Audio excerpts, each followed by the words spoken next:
Coucou les amis et bienvenue sur ma chaîne, moi c'est Sogokay et je suis sur une course à la perte de poids pour perdre 30 kilos.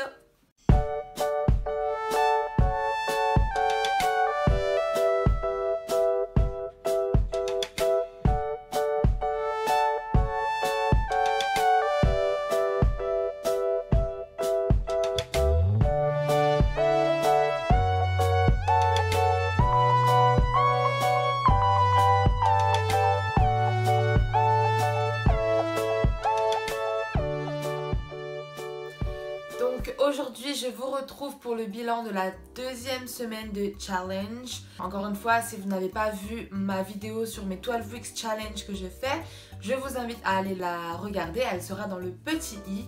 Aujourd'hui le bilan va être plutôt court puisque je vais vous montrer la recette des fameux brocolis en gratin que ma maman fait et qui sont allégés. En tout premier, parlons donc de mon bilan cette semaine de challenge.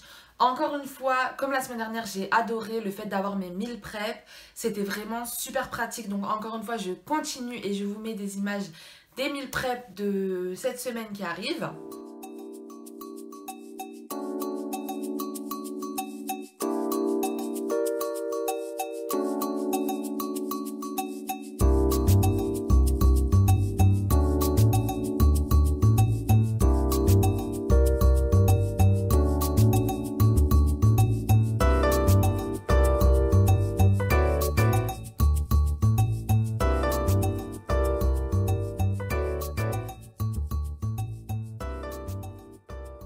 Voilà, j'espère que ça vous donne quelques idées. Dites-moi si vous voulez que je continue à vous montrer ce que je prépare dans mes meal prep.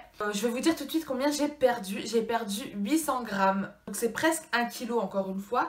Et je suis assez étonnée puisque on va dire que je n'ai pas respecté mon challenge à 100%. Donc je vais vous expliquer. Du lundi au jeudi, j'ai mangé mes meal prep. Je suis allée au sport une fois. Mais ça s'explique, rien de bien méchant. Mais à partir du jeudi, on va dire que mon challenge a complètement été ruiné. Jeudi midi, j'ai mangé mon meal prep comme d'habitude. Alors le jeudi soir, c'est là que je ne l'ai pas mangé parce que j'ai un petit projet en cours. Je vous expliquerai assez bientôt, mais ça me prend encore une fois pas mal de temps. Donc bref, j'ai dû manger dehors un sandwich. Ensuite, le vendredi midi, à mon travail, ils ont décidé d'offrir le repas à tout le monde et qu'on se fasse tous un repas ensemble. Et bien évidemment, c'était des choses frites, comme pratiquement tout le temps en Australie. C'était du poisson pané avec des frites. Super! Donc voilà, et ensuite le vendredi soir, j'ai mangé chinois. Les 2 derniers jours là, j'ai un peu fait n'importe quoi. Donc ça, c'est au niveau de la nourriture. Après, au niveau du sport, j'ai eu mes ragnagnas. Très glamour, Moi personnellement, comme je vous avais déjà dit, c'est impossible. Je ne fais pas de sport quand je suis dans ce moment-là du mois. C'est juste pas possible. J'ai pu aller au sport qu'une fois. J'ai aussi été étonnée donc du coup d'avoir quand même perdu 800 grammes à cause de ça et aussi parce que justement j'ai mes ragnagnas et souvent quand je les ai sur la balance ça se reflète parce que généralement je prends du poids et après j'en perds beaucoup.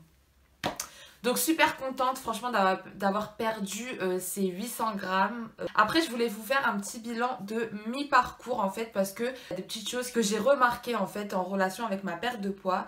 Déjà la chose la plus flagrante c'est que j'ai changé de taille de vêtements. J'ai dû perdre une taille et demie voire 2 tailles. Ça dépend dans quel magasin. Donc je suis revenue à la taille... on va dire que j'ai eu le plus souvent dans ma vie. C'est une taille 46, voilà, je le dis. Je fais une taille 46, je sais que c'est encore une grande taille, mais j'étais quand même montée dans le 48, 50 pour certains magasins.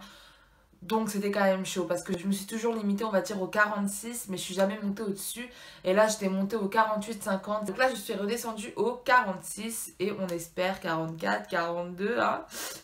J'ai hâte. Une autre chose que j'ai remarqué, c'est que j'ai perdu pas mal du visage, j'ai l'impression. Je vais vous mettre un petit extrait de mes premières vidéos perte de poids pour que vous puissiez voir.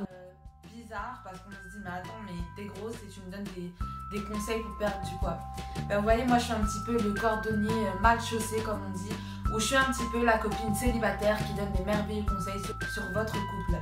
Attention, je ne suis pas nutritionniste ou quoi que ce soit, mais j'ai beaucoup d'expérience donc j'ai de bons conseils.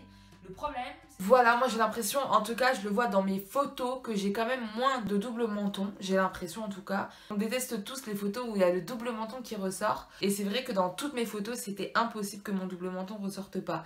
Et là c'est vrai que souvent dans les photos, mon double menton ne ressort plus, donc ça fait plutôt plaisir. Donc voilà pour ce bilan. Dites-moi en commentaire comment votre semaine s'est passée parce que j'aime beaucoup savoir. N'oubliez pas d'aimer la vidéo si vous aimez la recette. Je ne suis pas chef ou cuisinière dans un grand établissement. Je cuisine seulement à la maison et on va dire que avec les conseils de ma maman, de ma nutritionniste, moi j'ai juste élaboré cette petite recette avec mes petites connaissances. Peut-être que je fais quelques erreurs. Vous allez voir dans la béchamel, au début j'ai un petit peu de grumeaux. Après ils vont partir. Si vous avez d'autres conseils dessus, n'hésitez pas à les mettre en commentaire, et si vous reproduisez la recette, faites-le moi savoir, taguez-moi sur Instagram. Ça me ferait vraiment plaisir si vous me dites si vous l'aimez ou pas.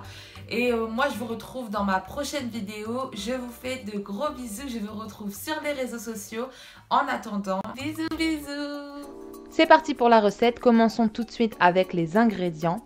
Donc en tout premier, vous aurez besoin de 25 centilitres de lait écrémé, d'un peu de crème liquide légère, donc 0% de préférence, et de 40 g de maïzena. Donc ça c'est pour la béchamel. Ensuite pour les légumes, vous pouvez utiliser des choux-fleurs ou des brocolis. J'ai fait un mélange des deux. 2 cubes de bouillon de volaille, du sel, du poivre et vous pouvez même ajouter de la muscade ainsi que de la chapelure, c'est ce que j'utilise pour tous mes gratins. Donc passons à la recette. Ce que je vais faire en premier, c'est verser mes choux-fleurs et mes brocolis dans ma casserole. Perso, je prends du surgelé parce que c'est juste plus facile et je vais les mettre à bouillir dans l'eau avec un bouillon de cubes de volaille jusqu'à ce que ce soit cuit à peu près quoi. Il faut que ça reste un petit peu croquant, on va dire. Pendant que ça bout, en fait, je vais commencer à faire ma béchamel. Donc sur feu doux à feu moyen, faites chauffer votre lait. Moi, j'y ajoute un cube de bouillon de volaille ainsi que du poivre et de la muscade.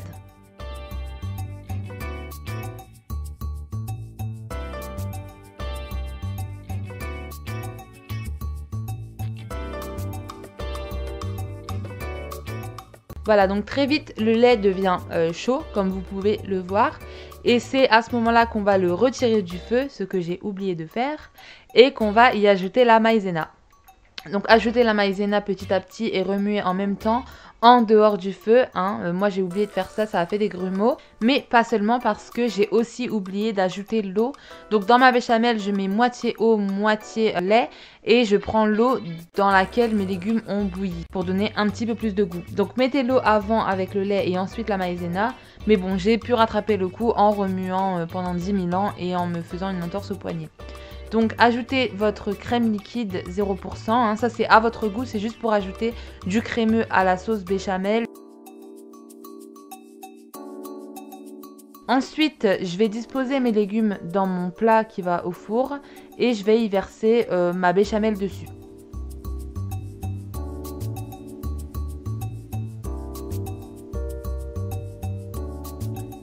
Voilà, donc là ce que je fais c'est que je mélange un petit peu mes légumes pour que la béchamel se répartisse bien partout parce qu'on veut que nos légumes soient quand même bien crémeux. Et ensuite je vais y ajouter ma chapelure qui remplace en fait mon fromage.